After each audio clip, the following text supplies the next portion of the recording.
Hi hello welcome back to my channel. ఇవాళ మన special recipe వచ్చేసి పల్లీల ముందుగా పచ్చడి. పల్లీలు అయితే తీసుకున్నానండి. పల్లీలు తీసుకొని ఇలా కళాయిలో పోసుకొని స్టవ్ మీద పెట్టి వీటిని అయితే వేపుకుంటున్నాను. ఫ్లేమ్ అనేది మీడియం ఫ్లేమ్లో పెట్టేసి ఇలా తిప్పుకుంటూ వేపుకోవాలి, అప్పుడే సమానంగా వేగుతాయి. జీలకర్ర, ధనియాలు ఇవి కూడా తీసుకున్నాను. ఒక ఉల్లిపాయ, ఎండుమిర్చి తీసుకున్నాను. వీటిని అయితే ఇలా మధ్యలోకి విరిచి పెట్టుకోవాలి. పల్లీలు అయితే వేగిపోయాయి. ఇప్పుడు వీటిని స్టవ్ ఆఫ్ చేసి ఆరనిద్దాము.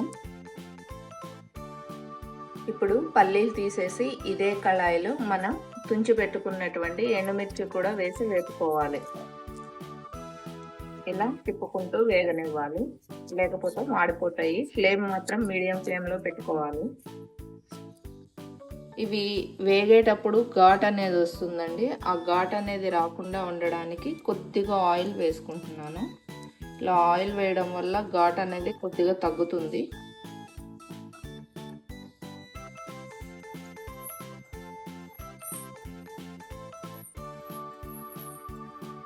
ఇవి ఇలా కొద్దిగా వేగిన తర్వాత మనం పక్కన పెట్టుకున్నటువంటి ధనియాలు, జీలకర్ర కూడా వేసి వేపుకోవాలి.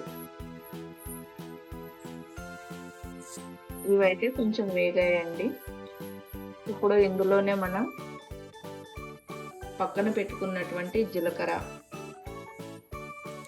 ధనియాలు ఇవి రెండు కూడా వేసుకొని వేపుకోవాలి.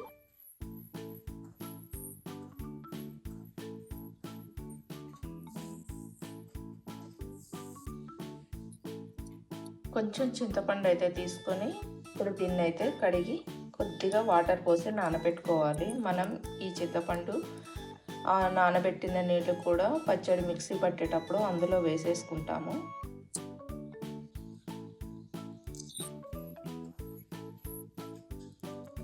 ఎండుమిర్చి అయితే వేగిపోయింది, చూసారా ఎలా వేగింది, కొద్దిగా సరిపోతుంది. ఇప్పుడు మనం స్టవ్ ఆఫ్ చేసి వీటిని అయితే పక్కన పెట్టేసుకున్నాము.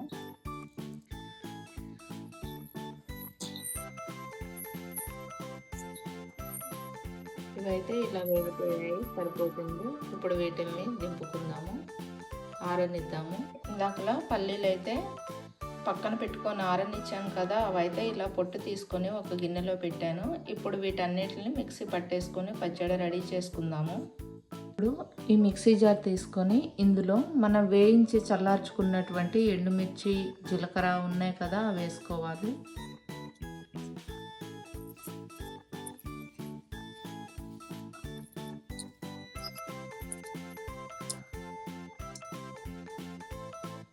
ఇప్పుడు వీటిని అయితే మిక్సీ పట్టుకుందాము పౌడర్ లాగా. ఇప్పుడైతే మిక్సీ పట్టాను, చూడండి ఘాట్ అయితే బాగా వచ్చేస్తుంది, ఎండుమిర్చి కదా, చూసారా. ఇలా అయితే పౌడర్ చేశాను. ఇప్పుడు ఇందులో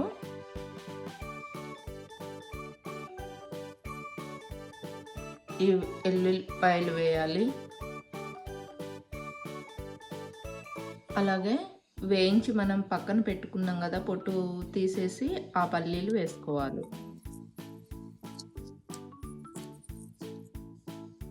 మొత్తం వేస్తున్నానండి, నాకు సరిపోతుంది. ఇప్పుడు ఇందులోనే చట్నీకి సరిపోయేంత కారం సాల్ట్ వేసుకోవాలి. చాలకపోతే తర్వాత వేసుకోవచ్చు. ఇప్పుడు వీటిని కూడా మరొకసారి మూత పెట్టేసి మిక్సీ పట్టుకుందాం. ఇలా అయితే మిక్సీ పట్టుకున్నాను. ఇప్పుడు ఇందులో మనం నానబెట్టి పక్కన ఉంచుకున్నటువంటి చింతపండు ఆ వాటర్ మొత్తం పోసేద్దాము. ఇప్పుడు మళ్ళీ మూత పెట్టి చట్నీ పట్టేసుకుందాం. ఒకసారి చూసి నేనైతే ఉల్లిపాయ కట్ చేసుకొని ఇలా విడివిడిగా చేసి పెట్టుకున్నానండి. ఒక్కసారి ఇందులో ఒకసారి వేసేసుకొని ఒక్కసారి పల్స్ ఇచ్చుకుంటే సరిపోతుంది. చూడండి, పచ్చడి అయితే రెడీ అయిపోయింది, చూసారా. ఈ పచ్చడిని ఇలా వేడి వేడి అన్నంలో వేసుకొని తిన్నట్లయితే చాలా అంటే చాలా రుచిగా ఉంటుంది. ఇప్పుడు నేనైతే దీన్ని వేరే గిన్నెలోకి వేసుకుంటాను. చూసారు కదా, ఎంతో రుచికరమైనటువంటి ఈ ఎండుమిర్చి పచ్చిశనగలు అంటే పల్లీల చట్నీ. ఇది అన్నంలోకి, ఇడ్లీలోకి, చపాతీల్లోకి, దోశల్లోకి, ఇలా వేటిలోకైనా సరే వేసుకొని తినేసేయొచ్చండి. చాలా అంటే చాలా రుచిగా ఉంటుంది. మరి మీరు కూడా మీ ఇంట్లో ఒకసారి ట్రై చేసి ఎలా కుదిరిందో కామెంట్ ద్వారా అయితే తెలియచేయండి.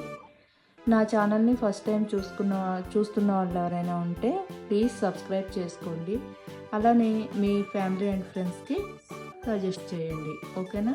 ఈ రెసిపీ మీకు నచ్చినట్లయితే లైక్ చేయండి, షేర్ చేయండి, సబ్స్క్రైబ్ చేసుకోండి. Thank you for watching. By by. Have a nice day.